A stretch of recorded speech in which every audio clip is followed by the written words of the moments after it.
Hey everyone, very excited to talk to you today. I am Kirk, and this is my partner Trent, and we are the founders of Kimik Marketing Technologies.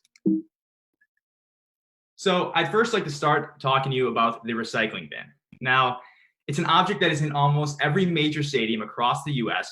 It receives millions of interactions yearly and has a very positive image of social good, given the fact that all the materials going in can be repurposed for other uses. So what's the problem here? The problem is that there is a massive missed advertising opportunity.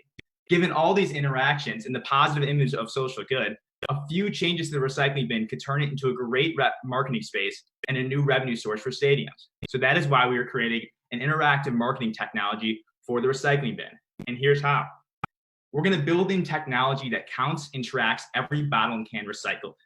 We then will sell sponsorship on these bins through the stadiums, where sponsors will donate a small amount for every bottle and can recycled.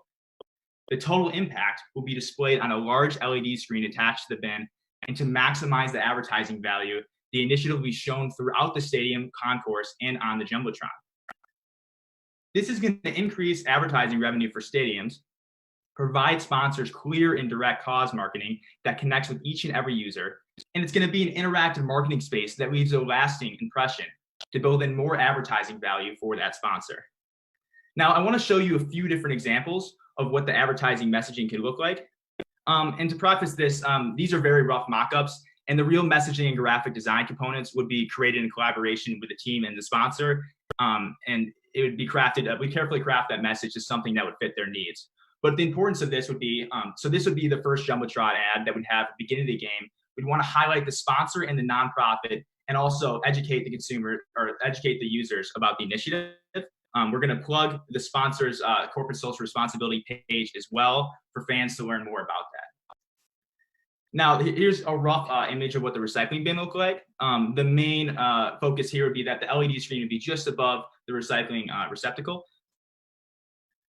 And on that screen, they would look like this. And this is more of an action shot. So as you recycle that bottle and can, we're going to have the numbers on the right pop up in bright colors, saying one drink added to the count, $1 added to the count. And then the total counts will also flash and the numbers will change. Now, this is going to be very interactive and it's going to grab the user's attention towards the screen.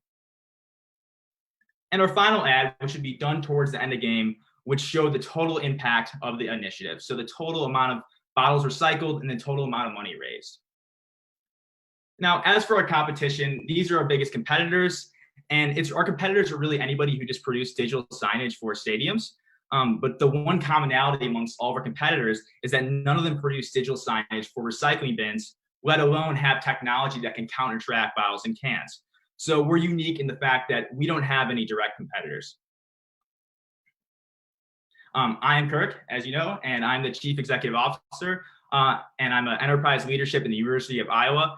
And I also have past experience with another business as a co-founder of Sadaka, which simplifies the partnership process between a business and a nonprofit. So I have a deep understanding of the relationship between businesses and nonprofits and how they form these partnerships.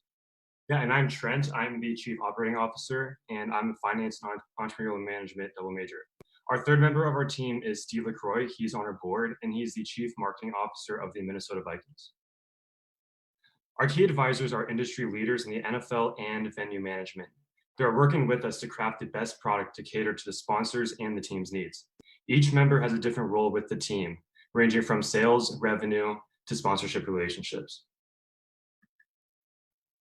So starting in early August, the Rabbit product design team will be creating our product. The team consists of industry experts and have created over 1,000 products. The first phase lasts 3 months and is research and ideation. The second phase lasts 4 months and is engineering and prototyping. And the third phase will consist of filling out orders and manufacturing. As this is a new, innovative marketing space for stadiums, there is risk involved on the stadium's ends. So to reduce the risk, we're offering the bins at no cost. We will then take a 50% cut of the advertising revenue that our bins generate. And our revenue model is flexible, and we will have other options to cater to different teams' needs. So a potential advertising package will include 50 bins with large LED screens displaying the sponsor and the linked nonprofit, 2 Jumbotron messages, one at the beginning and one at the end of the game, and a closed circuit video spot that runs that runs in the stadium suites and throughout the stadium. This adds up to $175,000 worth of advertising value that our bins will generate. So we'll have our bins, our first year, our bins will be in the Minnesota Vikings Stadium. And after 1 year successfully demonstrating the marketing model of our product, we'll expand into the other sports venues in the Minneapolis and St. Paul areas. After we validate our model in each of the major sports leagues in the US, we will expand to 30% of each league. And by the end of year 3, our revenue will be $5.1 million. In all, we're trying to create change through interactive marketing spaces with the end goal of raising money and awareness for nonprofits. Thank you.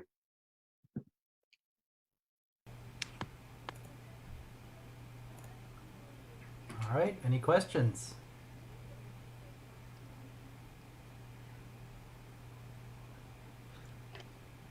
I guess I can start. So there's this big thing going on right now called coronavirus that's stopping a lot of professional sports teams from, having fans in their stadiums. It looks like a lot of your business model has to do with fans actually being in stadiums. How are you dealing with COVID-19 and the fallout with professional sports? Yeah, so our development process is going to take about a year, Okay. And we won't be ready and in position to actually start selling to venues by the 2021 NFL season. Okay. So by then, we're expecting fans to be back in the stadiums and the advertising. We should be able to sell our bins at that point. Okay. What if, hopefully, cross your fingers, hopefully it's not still going on then. Do you have a plan B if professional stadiums aren't able to be filled at that point? Yeah, so professional stadiums are the initial target market, but we want to eventually hit theme parks and schools like libraries and college campuses and airports. So we kind of shift our focus towards the different markets that we want to enter.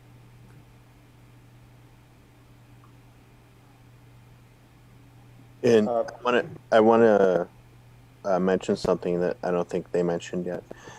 Some of these other entry points, they have connections. Is that correct? Yeah. Yes. Yeah, so it's not just like we hope to do it. It's a possibility for them. Yeah. Again, assuming that these places open up more, that'll definitely slow or speed up their progress. Right. Sure. Yeah. Hi, Kirk and Trent. This is Greg. One thing that is a little bit unclear in your pitch is exactly how the money flows. I mean, you talk about 50% of advertising revenue, but it would be interesting if your slide was a little either visually or in your talk over if your financial model slide kind of allowed people to follow the money, because it was a little bit confusing. Because I think that your model is still the sponsor will pay money to the stadium or the team, whichever, and then you get 50%, and then for that 50%, who's providing all of the other things, all of the messaging and all that? Yeah, so we're gonna be working with the sponsors and the stadiums to craft the messaging and work with the graphic designer as well. So we're gonna be that's more of a collaborative process, so we can fit their needs, and we're gonna have that software on our end. So we're gonna input it. So yeah, that'll be us.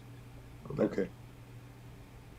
So maybe one thing that you want to make clear, just so that people understand cause marketing, when you say 50% of the ad revenue, that's from the contract that the stadium sold to Pepsi to, promote a cause, right? But the donation revenue goes 100% to the cause, just so people don't get tripped up on that and think that you're collecting half of the recycling can revenue.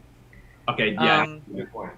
Do you think also that maybe a dollar for dollar example like you have, and I love the way that you put it on the Jumbotron, would that seem not realistic?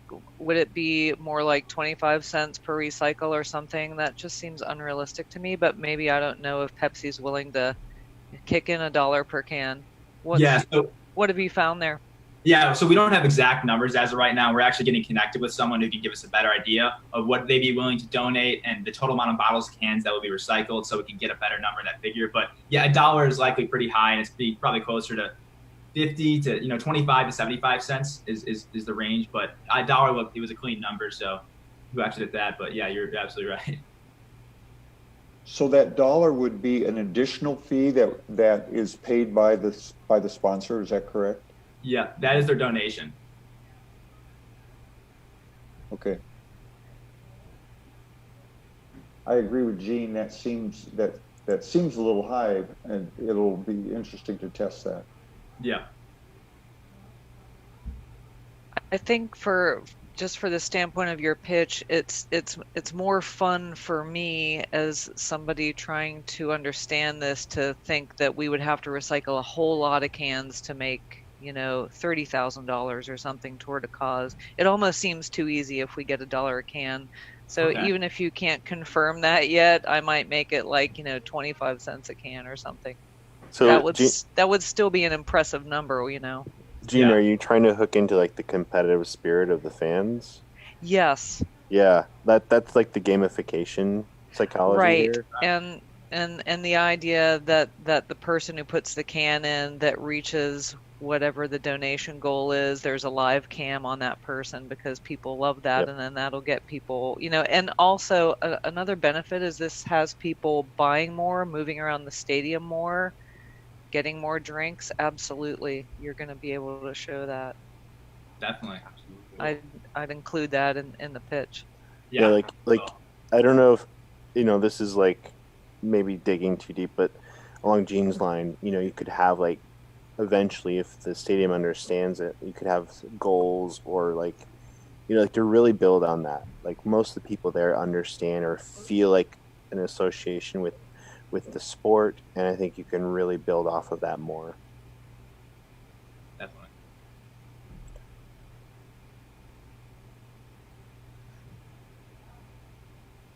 Any Hey other guys, questions? Ricardo here. I have a question.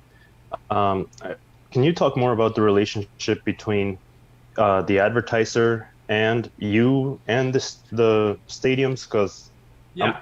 I'm sorry if I missed it in your presentation, but I'm not clear if you guys bring not only the bins but also the advertisers, or if it's up to the stadiums to sell the advertising space, or either or. How does that work, and how do you justify your fee into that? Yeah, so the stadiums will be selling, they'll be using their existing sponsors in their stadiums and tacking on this recycling bin marketing space to their existing marketing packages. So usually the sponsor goes to the stadium and says, we have a $5 million budget, basically fit in as much as you can. And the stadium will work with the sponsor and, tack on different packages. And that would be, our recycling bin would be one of those. And they would kind of allocate a certain amount of money from that. So that we got quoted from the director of sponsorships in Minnesota Vikings that this, given the package we showed, would be $175,000 in increased advertising revenue. And given the fact that we're providing 50 bins at a cost roughly going to be around $2,000 to $4,000, we'll pay ourselves back off in about 2 years. So we're taking a larger cut in exchange for giving them $150,000 to $200,000 worth of bins. But then, so they own the bins. We own so we're going to own the bins and still maintain them. But so like that's what we're looking at now. We're going to have to definitely have a warranty on that. And if something goes wrong, it's on our dime to fix it and make sure it's up and running for. And then that's the contract we're going to have to sign with them, whether that be 5 years, 10 years, so they can properly get their value out of those bins. Cool.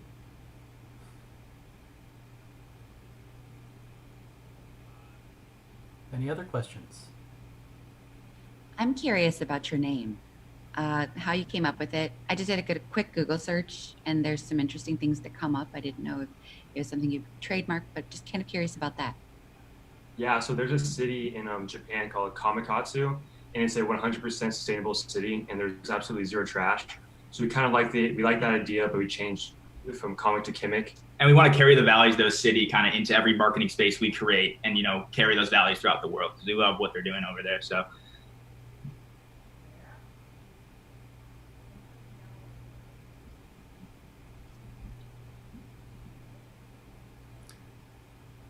Anyone else? If not, I will go ahead and ask our traditional final question. What can we as the community do to help you? Yeah, so if anybody knows somebody that works in the marketing department of sponsors for different leagues, like Coca-Cola, Verizon, or kind of big companies, please let us know. Reach out to us. We'd love to get into contact with them. Excellent. It looks like we got your contact information right there, so people can connect afterwards. So everyone take a mental note or write that stuff down here in the next few seconds. And I want to thank all of our presenters today. You guys did a great job as always.